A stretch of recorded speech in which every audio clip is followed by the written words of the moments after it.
Denji, I never had the chance to go to school either.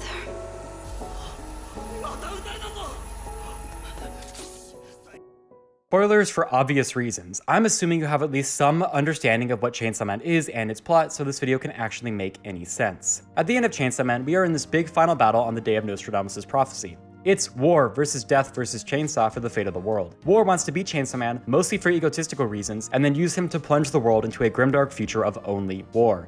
Death, the Church of Chainsaw Man, and public security are working similar angles of trying to prevent the prophecy while using Chainsaw Man for their own aims. Denji's mind is primarily focused on his relationship with Asa, which then also relates to her trying to kick out Yoru from her mind. Eventually, after Chainsaw Man consumes death plus a bunch of other hijinks, Chainsaw Man gets eaten by a variety of insect devil. This prompts Puchida to tell Denji that it's going to erase itself from existence because Denji was actually always unhappy since they met. And as a result, Puchida enjoyed living but is quite done. Then it completely resets to a universe where Puchida and Chainsaw Man never existed, and we resume to a point in time around the start of the manga, with Denji being stuck under the same systems he spent the past 232 chapters fighting to dismantle. I don't really want to talk about the plot too long because A, Chainsaw Man is messy, and honestly, I'd rather just take it on face value. And B, despite how good Fujimoto was at clearly establishing the conflict and setting up all the little revelations in the first third of part 2, the ending, due to its nature of being a reset, completely sidesteps most of everything. The big conflict, as well as any of the questions you might have had about how exactly this is all working, is inelegantly dodged by sinking the entire ship. Sure, everything does technically resolve, but it doesn't mean it's a satisfactory end. If you're trying to park your car, crashing into a wall is certainly a way to go about it, but unless you're David Cronenberg's Crash, no one's going to be happy. So I'd rather talk about something I have more confidence in, the thematic ideas of Chainsaw Man. The series was popular because it was absurd and over the top, but the reason it resonated with so many people was because of its tremendous expressions of and themes around humanity. Through excellent dialogue, paneling, characterization, imagery, and so on, Fujimoto was unparalleled in his work. Truly every frame was a painting, and every word spoke louder than just the print itself. So to illustrate why the ending was such a betrayal, I need to talk about why Chainsaw Man thematically was magnificent, why the ending ruins that, and why that actually matters. So Chainsaw Man, whatever happened there? Well, part 1 is a tight 97 chapters about how those in power exploit the most vulnerable members of society by depriving them of their humanity and stringing them along with the most meager of existences until they are wrung of everything they are worth. Everyone is complex with their own trauma and misery, which the system uses to extract value and keep us down. However, by recognizing how much beauty there is in both the world and our fellow man, we can overcome adversity. Denji was one of the greatest shonen protagonists because he was able to provide us with a compelling lens into the struggle of trying to live and find a purpose. Despite his entire life being designed for him to be controlled, his humanity, which is intrinsic to all of us, pushed him to find value in the world and connection with others. Denji is a beautiful and good person who contains multitudes. He is the embodiment of the best things in us. His crass and violent behavior is because he is a teenager growing up in a violent world. He's trying to find himself. This allows us to then see him as an individual while projecting our own insecurities and fears onto him. Almost every other character in every page has something to offer on the thematic fronts. Fujimoto's ability to capture these emotions and express these ideas through his mastery of the page is what made Chainsaw Man such a dominating work. Part 2 does continue on with a lot of these themes. Naturally, there are different ways people may seek to manipulate someone, and how do people who were manipulated adapt to now being free. Previous connections still heavily influence Denji's actions going forwards, but there are new angles surrounding ideas of what do you do when you get what you want? Is life just about wanting some next thing? Are we ever really happy? What choices do we have? How do you deal with being someone who is important to a lot of people? You become an icon. Now there are expectations of you, ideas about who you are. You exist outside of your own perception, and people may appropriate your image. By reaching higher, we expose ourselves to far more risk. What is a normal life? What kind of life is desirable? And as life goes on, how do you deal with the compounding weight of the things you have lost and the things you can never get back? Denji's obsession with sex becomes a primary focus and character motivator. As the world spirals so far out of control, his hopes coalesce around the one thing that he originally wanted, the one thing he thinks he could actually achieve. This desire is actually a cover for all the other mental and emotional issues he's suffering from, and becomes the primary way people are able to exploit him. Asa, being the second main character, also introduces interesting ideas around, do we deserve happiness? How much control do we have over our lives? How much do we pretend to not have control? Are we defined by our worst actions, our lowest moments? She is so full of self-loathing and self-destruction. She's caught between two worlds. She doesn't know herself. She has the hedgehog's dilemma and the constant fear of just being alive. War as a general concept is so nebulous, and so by assigning war a face and also a personality, it reveals how petty war actually is and how insecure the people who perpetrate it are. Yoru is also a great way to reframe a lot of the ideas that Asa presents from a more antagonistic point of view to better illustrate how Asa can change as a person. There are definitely more themes. We can talk about the Church of Chainsaw Man for a very long time, so I just want to be very clear. Part 2 had potential. Obviously, throughout the runtime, people were always doing their knee-jerk reactionary takes on how Fujimoto was doing X thing or Y thing, but there was significant promise. The climax does work on a variety of themes. There's blunt commentary on American imperialism, which was originally introduced in Part 1, but expanded upon slowly over Part 2 and ultimately terminating here, which also extends into nationalism, militarism, and humanity's desire to destroy itself. We come across more and more people who have been affected by Chainsaw Man in unforeseen ways, causing Denji to grapple between short and long-term consequences. The use of sex stops being significantly viable as a means to manipulate Denji because he does not retain the information at the school and starts to see it as manipulation. But interestingly, the more sincere moment of connection with Yoshida is what brings out Puchida, because connection is really what Denji's after. That plays into why he saves Asa, because he wants a friend first and sex second. Denji is not a perv. He is a 17-year-old with all the complexities that go with that. We get so caught up in all the disasters of the world, we can often forget to have fun and savor what we can. How it can feel pointless to go about your life with the world about to collapse at any moment. Chapter 219 does start to address the big question of, do we deserve to live? And how do we move forward from our mistakes? It presents a bold look by saying the binary world of either death or war are not the only choices, and instead, we have the power to change our future through the bonds we form. Even at 229, we address Asa's issues around guilt by saying that everybody carries guilt, everyone has things they feel bad about, but that capacity to feel is what allows us to do things, to interact with others, to make a better future. Feeling bad is human, and if you didn't feel bad about what you have done, the world would be a hellscape. Life often sucks, we may do bad things, we may feel alone, but that's not all it is. We cannot let the worst things be the only thing. There is fun, there is connection, the world is so full of hope. Humans want to be happy, they want to love, we have the ability to learn and be better to make the world a place where we can all live satisfied lives. 4 chapters out from the end, it's promising. But at the risk of giving Fujimoto too much credit, the pacing of the latter half of Part 2 is exhausting. We spend way more time on fights and less on moments of contemplation and reflection. For comparison, from when death reveals itself, which is roughly the beginning of the finale to the end, it is 35-ish chapters of fighting, broken up by about 3 chapters of Denji being at school and 2 in the resolution, which took up almost a year of publication, as opposed to bang to the end of Part 1, which was 4 months and a half the chapters.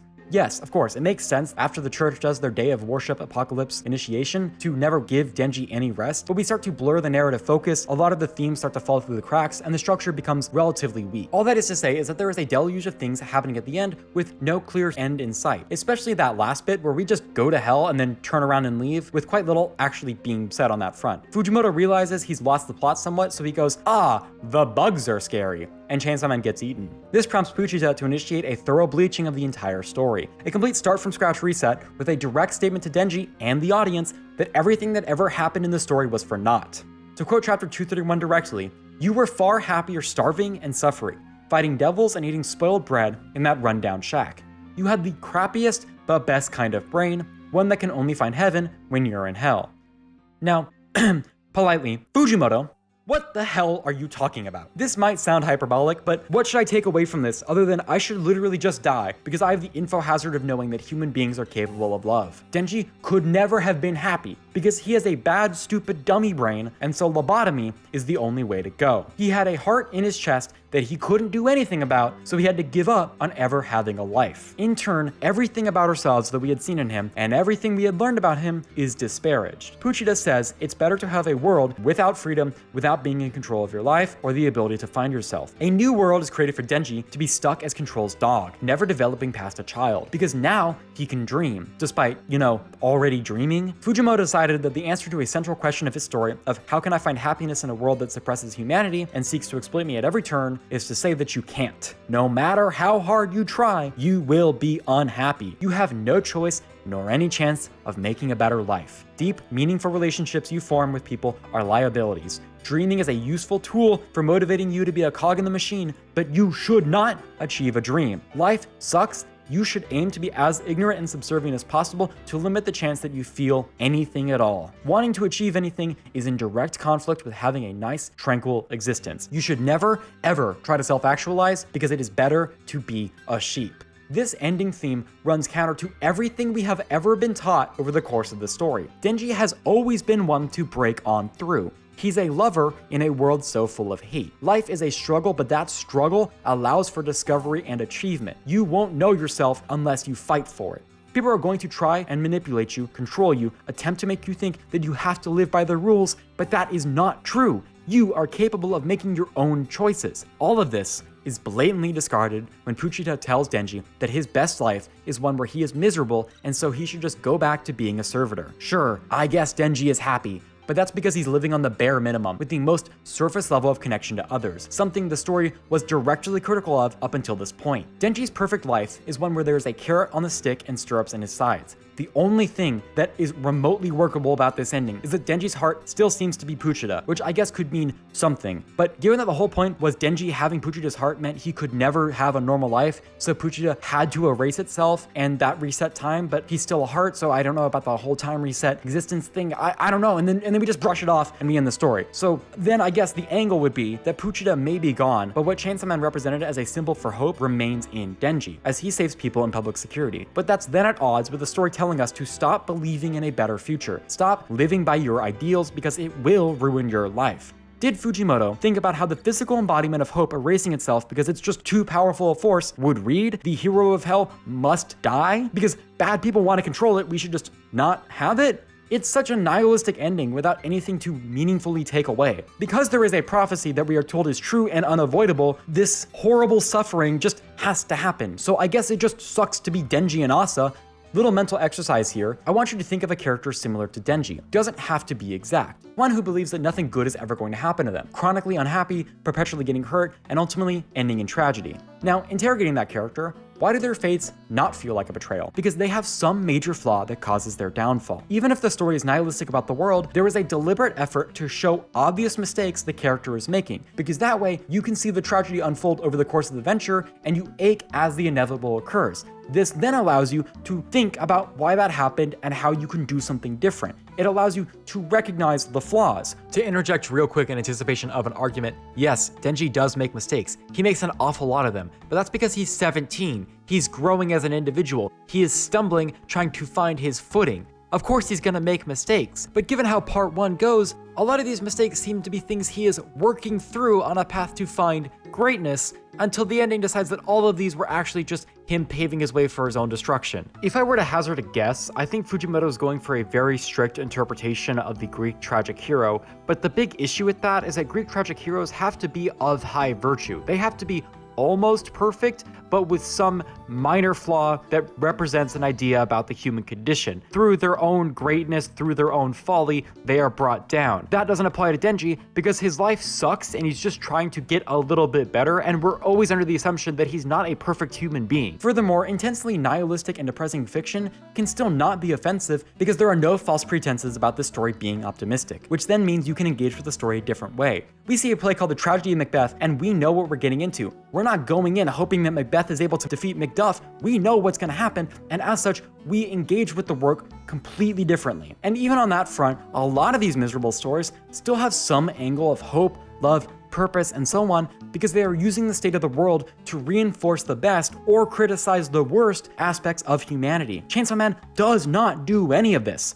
Quite the opposite, actually, because part 1 directly praises Denji for breaking free from his masters and recognizing the power of the human spirit. He is able to find a purpose, one that is also then continued into part 2, where he finds joy with Nayuta, and in turn, Nayuta finds purpose and care for him. He's maturing as an individual as he questions what a normal life means, and as we get towards the end, we see a truer purpose to being Chainsaw Man, where he can actually matter to others, help others. He is growing as an individual until the penultimate chapter just says, nuh-uh. He actually was a mistake the entire time. It's all just unavoidable, aimless suffering, because Denji just stumbled across an entity who he had no reasonable way of knowing would deprive him of ever being happy. Meaning the game was just rigged from the start, and it sucks to suck. So then I guess maybe the story's like Kafka-esque, right? Because Denji would be so focused on getting laid while a series of complex and unknowable powers worked their angle, but Kafka Asuka didn't have Gregor turn back into a human with amnesia at the end. And then it's also not a commentary on how human beings want to give up free will for managed happiness a la Joe Pantoliano in The Matrix, because part 1 is entirely about breaking free from subservience, and part 2, Denji is constantly resolving to not be controlled. He also isn't the one choosing to be put back in the shackles at the end.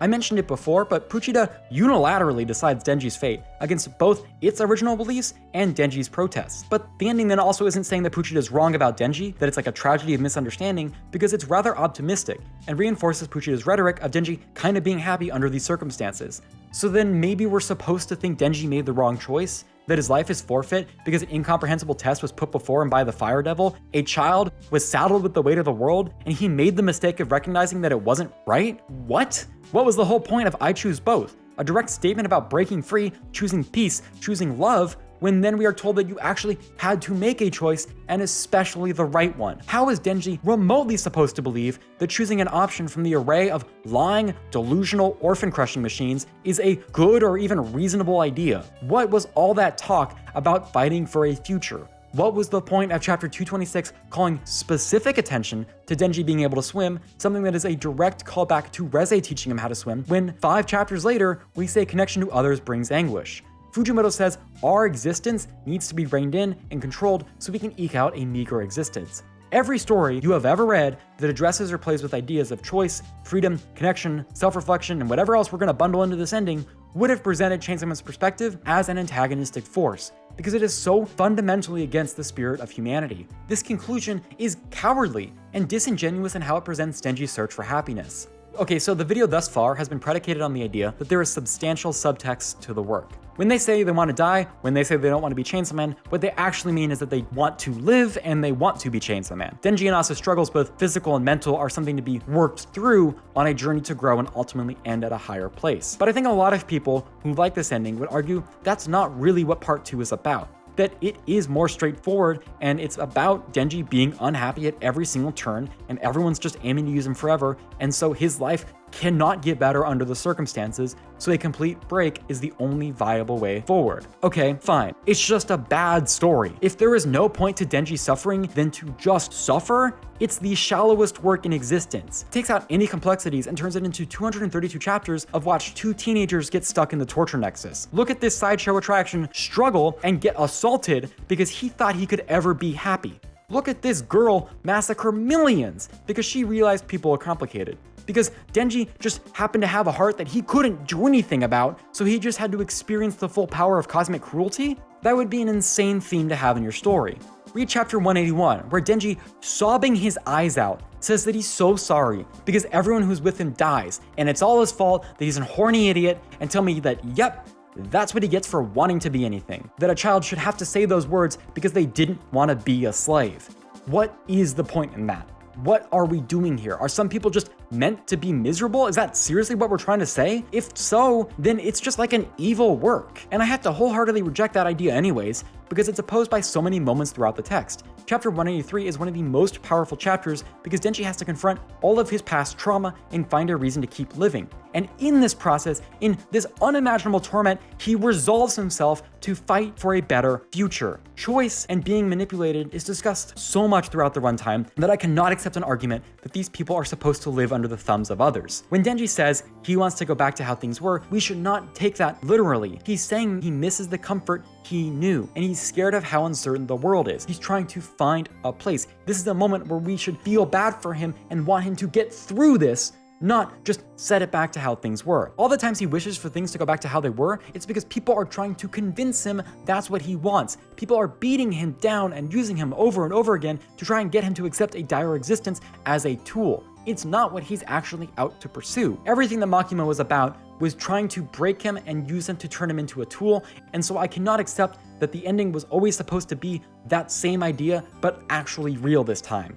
And friendly reminder, Denji is still missing an eyeball and various other organs. He's gonna die of a heart disease soon enough, so it's not happily forever after. Asa had such a well-constructed character arc that I think a lot of people forget just how much she has changed since the start of the story. Default loadout Asa is an antisocial, judgy, cowardly, moping, bullied, pushover fail girl with a sorry state of affairs and no self-respect. She's so quick to tear herself down and oscillates between extremes because that's human nature. Like Denji, she is a teenage girl, okay? It's just part of being alive. And against extreme odds that a teenager should never have to face, she perseveres and changes for the better. If Asa never falls on Bucky, then she's denied the opportunity to discover meaningful friendship. And this moment of Denji saving her isn't equivalent because it doesn't force her to confront herself. She also has to be repeatedly exposed to stimuli throughout the first half of part 2 to change and grow, because having to go through struggles to grow as a person is just how life works. This ending is a complete disregard for reality and instead buying into propaganda and manipulation. The only way this ending can feel optimistic is if we just choose to believe that something good will happen after the credits roll, but that just is impossible given that, again, the story has put forth the idea that Denji's going to be stuck in a cycle of abuse, and also it's been saying don't have any hope. So literally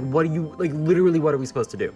Obviously, yes, Denji's life does suck. Yoru owns Asa's body, and Puchida's heart is the primary cause of all this misery. So we have to do something, but the solution is not to erase your entire story, characters, and themes. The solution is to follow through on what your themes say, and where the story has gone, to come to a place where the characters finish their arcs, complete their story.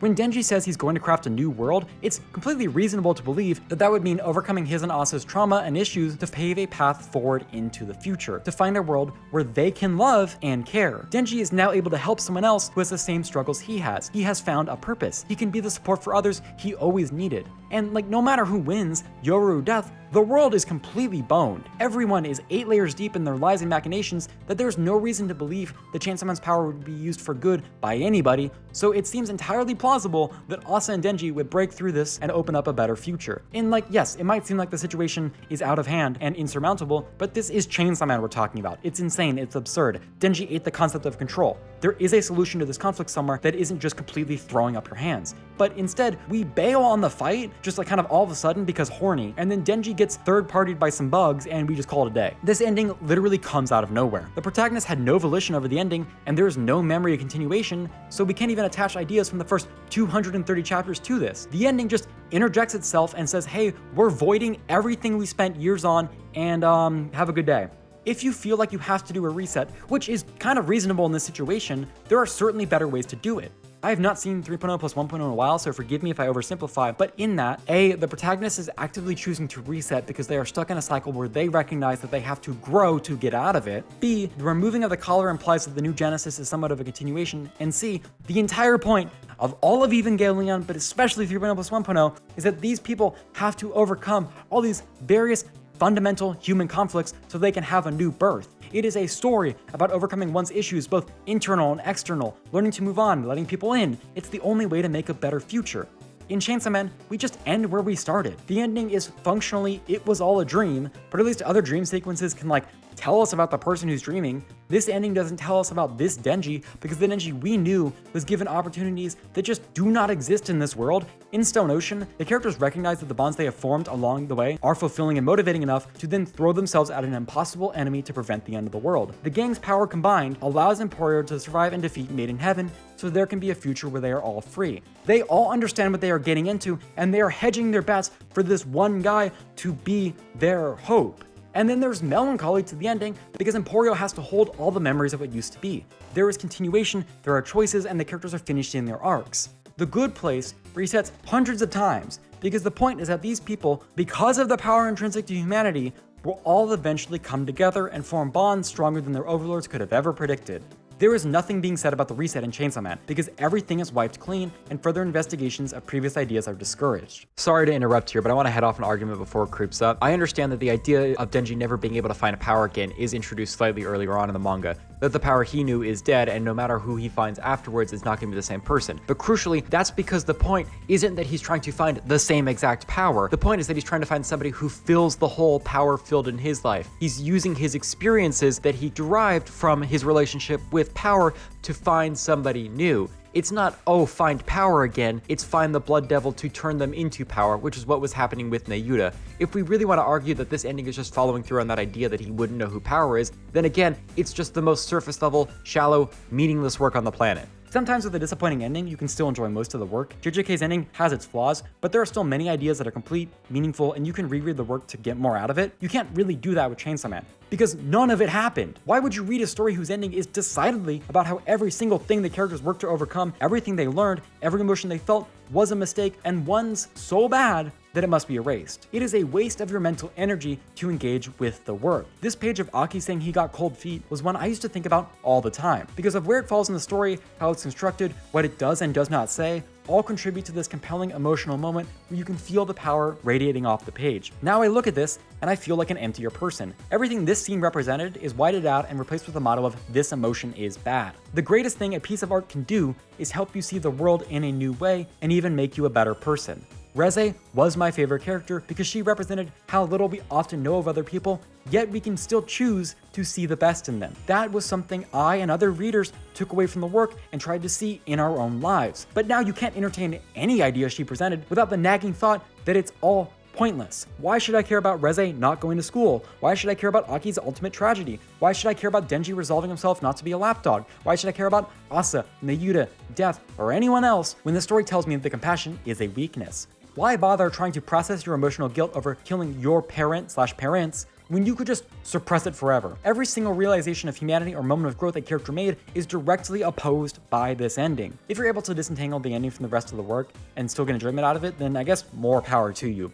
But if you really care about the work, it's basically impossible to do that, because you will scrutinize and you will look for meaning. And then you are always going to be thinking about how it's all for nothing. Sure, it's a story, it is fiction for teenage boys, but every creative work is one or many people's expressing themselves onto a campus and a group of people coming up to interpret it. So many people cared so deeply about this manga because it spoke ideas that were not found anywhere else, in ways that were new to the medium itself. Without hyperbole, it was one of the greats.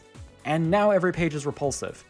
I do want to throw a quick bone to Fujimoto at the end and say that being a mangaka is hard. He was guiding one of the most popular works, and many of his previous assistants had moved on to greener pastures. So I get, after putting so much of yourself into the work, you might just want to be done and enjoy life. That's totally fine. No one deserves to be miserable for the sake of others. That's kind of what Chainsaw Man was about. However, many people spent years reading this manga, getting invested in the characters, themes, and ideas. Many people also spent lots of money to own and support said manga. As such, they have the right to be upset about how things turned out. By no means should the author be beheld to the audience. They're the creator, they have the right to do what they want, they know where the story's going. Most of the noise about the work is just that, noise.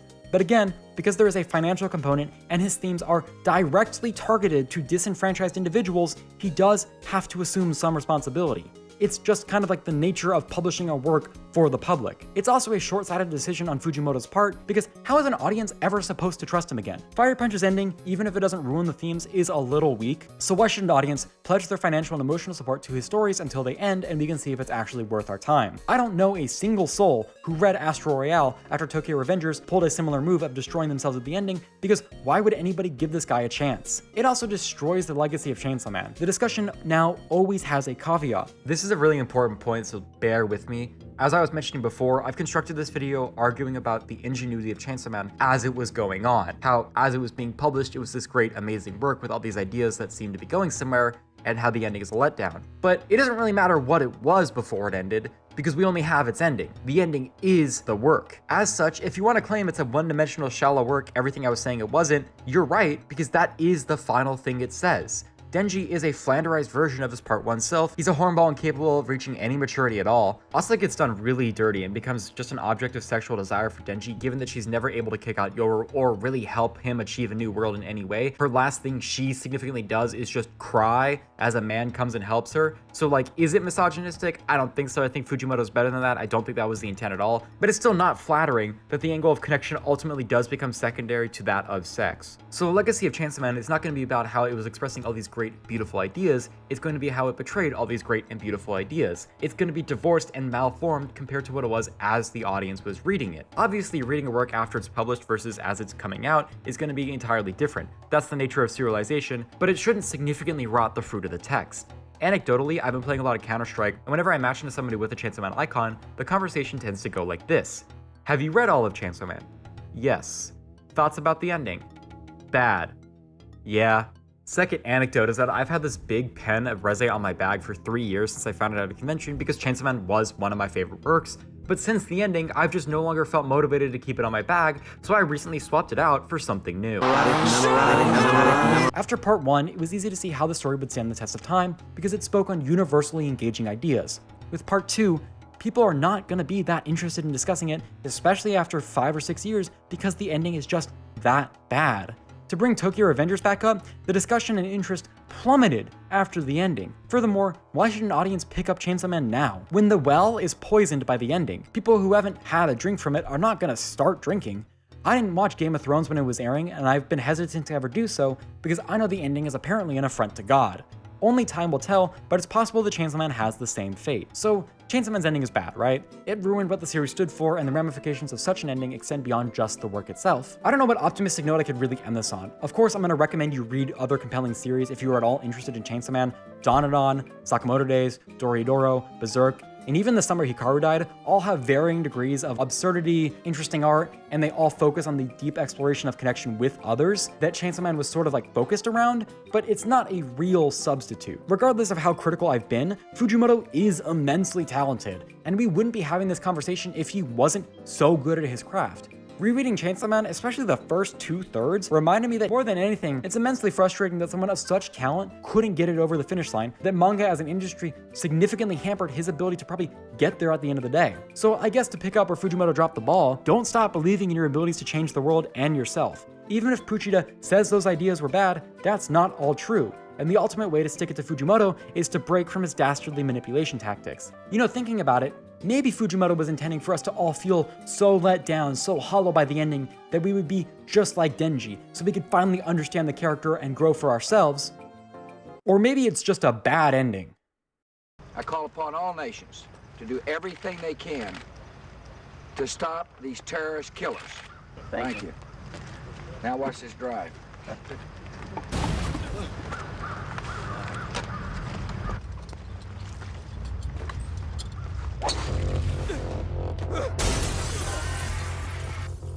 See a church.